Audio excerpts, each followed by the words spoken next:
Alright, so sorry this is so late, but I'm sure a lot of you have seen Reject's Unite patch came out for Darktide. And I think it really did unite us Rejects against Fatshark. They really just can't stop fucking us. Rejects Unite ultimately saw some pretty mediocre changes, including Fatshark making its Darktide community complete challenges for a reskinned helmet and a tattoo, which let me get into the irritation behind that tattoo in a moment. And then they had a third challenge, which is necessary to unlock one of 2 new maps added. Those new maps included Archivum Psychorax, another throne room type map where you need to do the stupid fucking servo skull and scan piles of shit. And although that's kind of irritating, and correct me if I'm wrong, I think they added a new song to an escape portion of this map, which was just another banger. I mean, I wish Jesper Kid was my dad. Listen to this.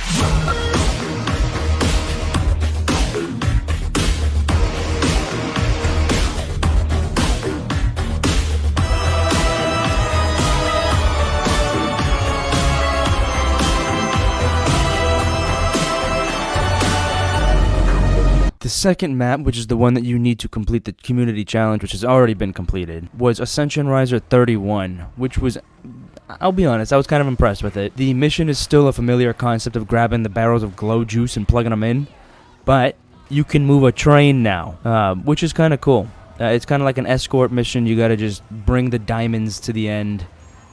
Yeah, kind of reminds me of Payday.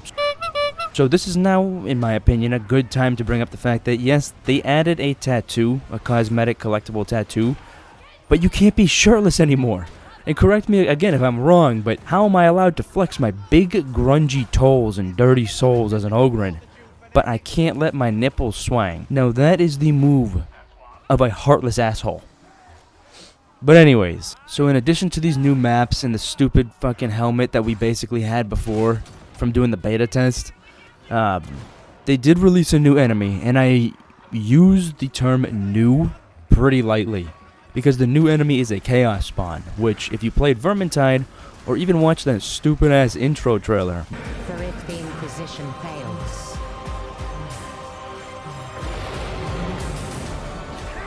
if we fail,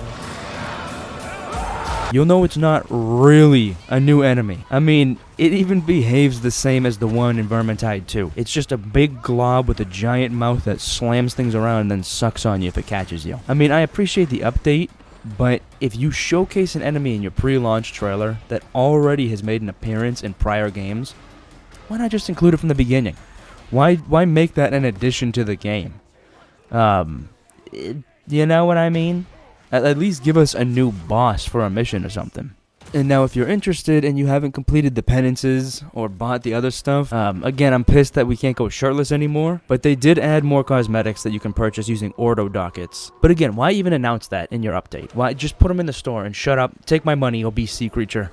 Alright, I'll admit, some of the cosmetics that they added, they're pretty cool sets. If you're interested, visit the store and take a look at them. They also included UI updates, which shows locked cosmetics in your loadout view screen. And I'm not sure if they added it this patch, or the few before, or the one previously.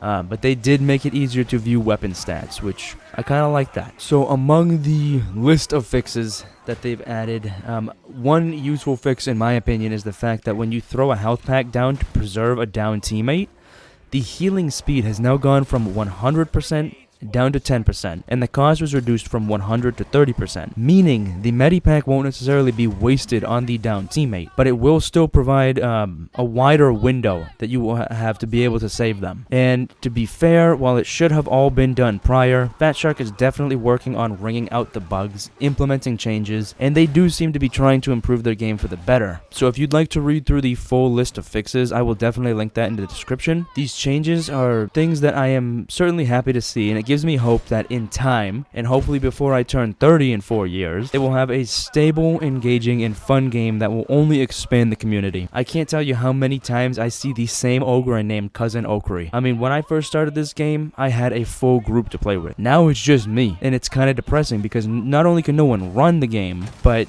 if you're not really into this genre and you're not into 40k, it's kind of boring. I'll be honest, it is boring. I see why people don't want to play it. All in all, the recent updates and patches have really been used to correct issues and add content that, in my opinion, should have been present since the release. And I mean, the Emperor knows that we as a community have supplied plenty of feedback early on in the beta phases, and honestly, it just feels like Fatshark knows they're always going to handle releases of games like this, and that we will always be ready to suckle from their grungy tea.